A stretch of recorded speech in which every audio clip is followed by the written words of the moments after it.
There is a silent war happening every day inside your mind. One side whispers doubt, the other roars with the voice you've buried for too long. This speech will awaken that voice. If you've ever wanted to rise above every excuse, every fear, and every limitation, stay with me, because what you're about to hear isn't just motivation. It's a declaration. Ladies and gentlemen, let me begin by asking you one question. What would happen if you stopped waiting for permission to become unstoppable? Desire is not a wish. It is not a fleeting thought that passes through your mind like a summer breeze. A real burning desire is a fire that refuses to be extinguished. It is the relentless hunger that gnaws at you in the quiet moments, the voice that wakes you in the night and whispers, "More is possible." It is the seed of every great achievement the world has ever seen. No one has ever climbed to the top of any mountain without first being consumed by the need to get there. A want is weak. A wish disappears in the face of difficulty, but burning desire transforms difficulty into fuel. When the odds are stacked, when the critics are loud, when the failures seem final, burning desire says, "I don't care, I'm going anyway." You must understand this. Nothing in your external world will move until something deep inside you begins to burn.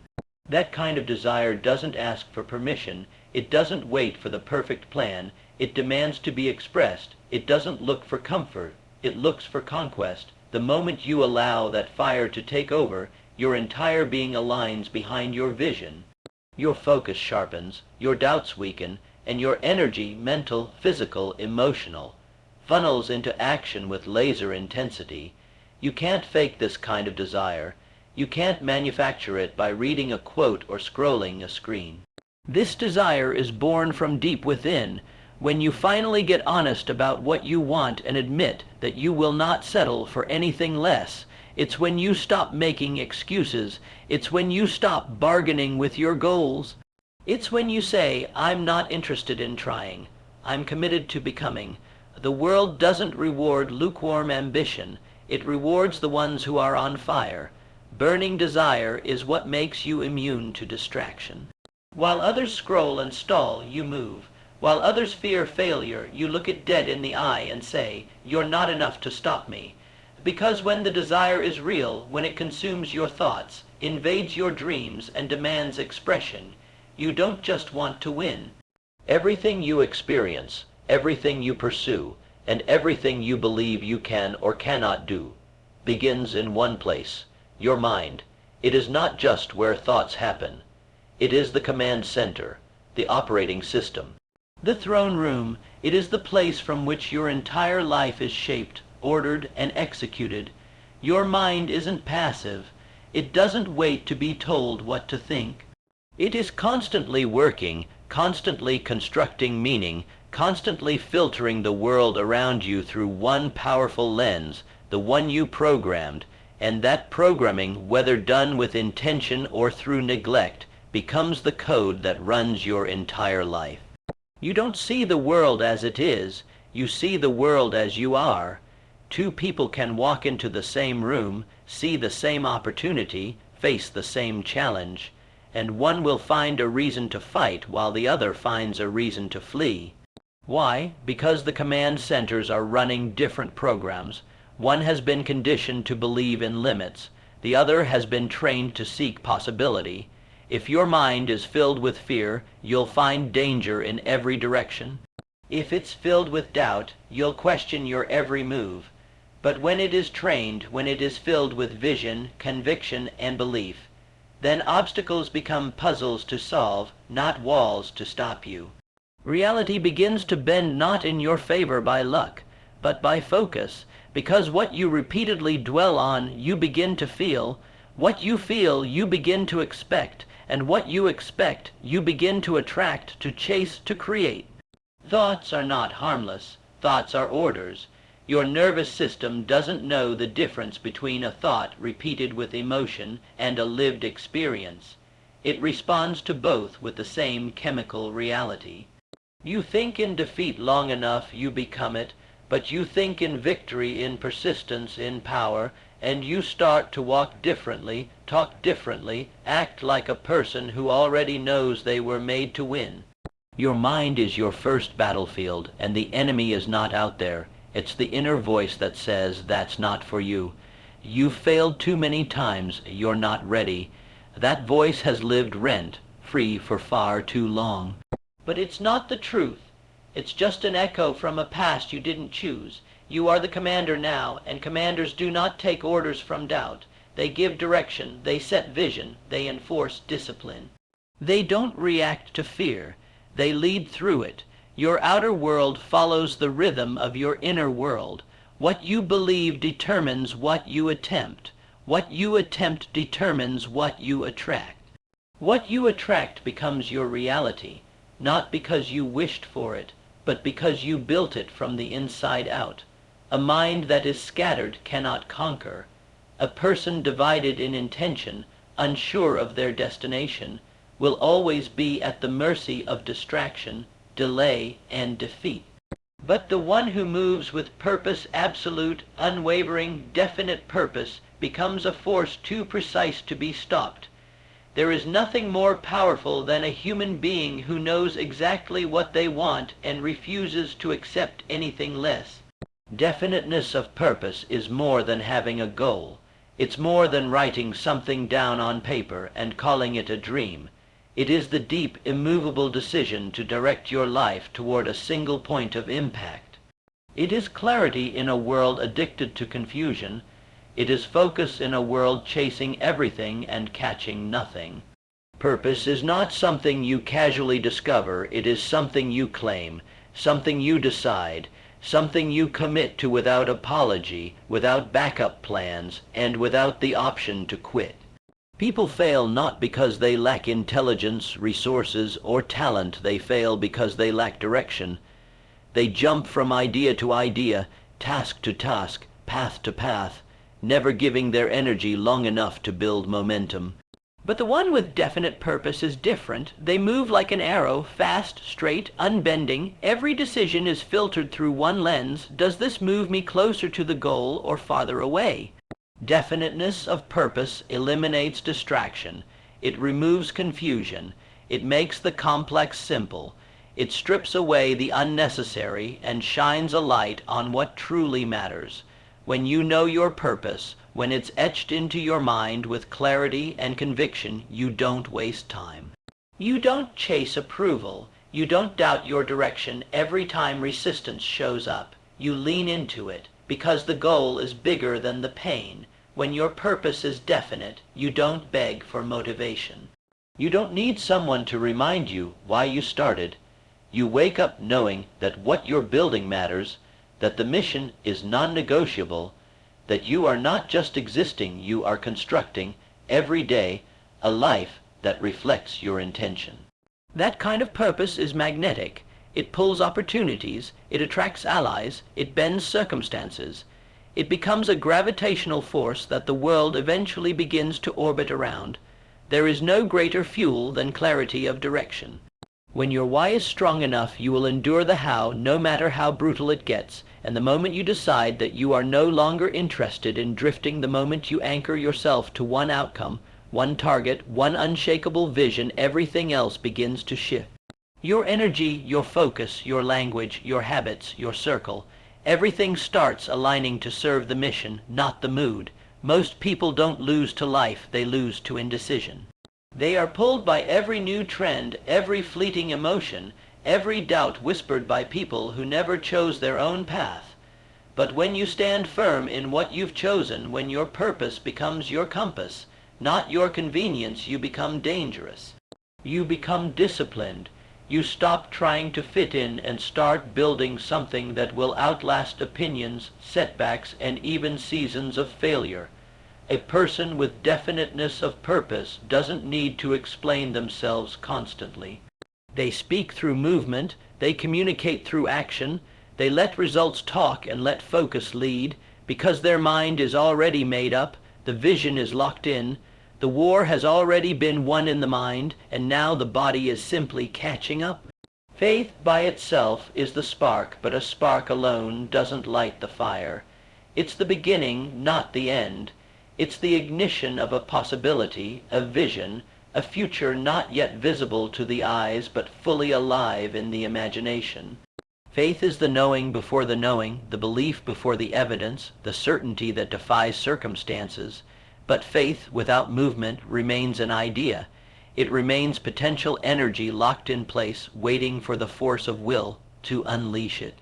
There are people who believe strongly but act weakly. They say they have faith, but their steps betray hesitation. They speak of destiny, but their habits scream avoidance. And the truth is, real faith does not sit still. Real faith does not wait for permission or proof. Real faith doesn't need every light to turn green before it hits the gas. Real faith moves while afraid. It walks into storms. It climbs without guarantees. It acts in the dark, with nothing but vision as its compass. You see, faith alone can inspire, but only faith in motion transforms. It's not just about believing you can. It's about acting like it's already done and refusing to live as anything less. That's when faith becomes a weapon, not a wish. When it becomes a force that bends reality, not just a dream you write in a notebook. Faith is not passive, it is aggressive, it is assertive. It stares down fear and moves anyway. It gets rejected and knocks again. It fails and steps forward. It breaks and rebuilds stronger, and every time it acts, it gathers more proof not from the world, but from within. Every step forward becomes evidence that belief wasn't wasted. Every risk taken becomes a message to the subconscious. We are not waiting, we are becoming. This is the difference between the people who talk about what they want and the people who walk into it. One group is waiting for a sign. The other group is the sign. One group needs validation, the other has already decided. When you combine unshakable faith with relentless action, the world starts shifting around you, not because it pities you, but because it has no choice but to obey the one who refuses to be denied.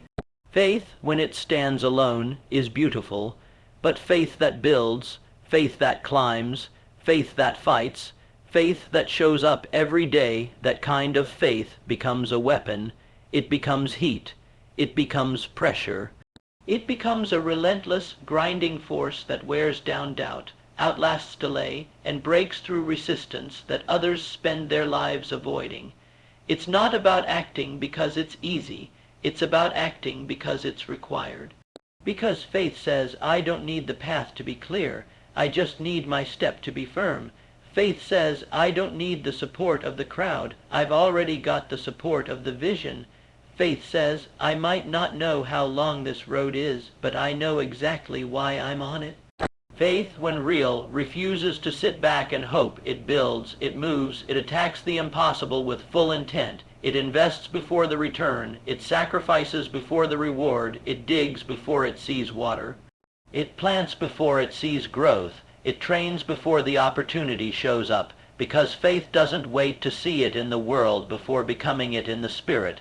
Faith that moves forward, even when nothing seems to be happening, is not just belief. It is mastery, it is discipline, it is alignment between what you say you want and what you're actually doing. That kind of faith creates an unstoppable momentum that builds silently but explodes when the world least expects it. Anyone can believe when it's easy. Anyone can talk big before they've been punched in the mouth by life. But belief that only shows up in comfort isn't belief, it's convenience. The real measure of belief isn't how loud you speak it. It's how long you keep going after the world tells you to stop. Persistence, grit, endurance, staying power, that's where belief proves itself. That's where the line is drawn between those who want it and those who will have it. Persistence is the voice that says, again, when you've failed the 100th time, it's the strength to show up when the results are invisible, when the effort feels pointless, when the only fuel you have left is conviction. It's the discipline to keep climbing after the motivation is gone. It's the refusal to negotiate with obstacles, no matter how relentless they become. Belief is easy to claim when the road is smooth. Persistence is what shows up when the road disappears, and all that's left is a mountain. It's not flashy. It doesn't post itself for applause. It works in the dark. It bleeds in the silence. And it keeps showing up day after day, setback after setback, because it knows something the rest of the world hasn't seen yet, that the vision is worth the cost. You don't persist because you're sure you'll win. You persist because quitting is no longer an option. You persist because you decided, not hoped, not guessed, not casually considered, but decided, that your goal was non-negotiable. Persistence is belief hardened by fire. It's what happens when belief meets resistance and refuses to break. Every obstacle is a test. Every delay is a question being asked. Do you still want it? Every rejection, every failure, every moment where it feels like nothing's working, they are not signs to stop. They are invitations to dig deeper, to rise higher, to prove that what you said you wanted isn't just a wish but a conviction. Persistence is what separates those who merely dreamed from those who delivered. Because here's what most people don't get. The breakthrough doesn't usually come when you're fresh, inspired, and full of energy. The breakthrough comes when you're drained, when you're discouraged, when everything around you says it's over, and yet something inside you says, keep moving.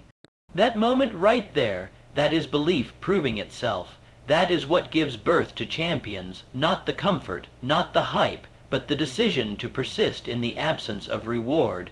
True persistence doesn't just endure, it adapts.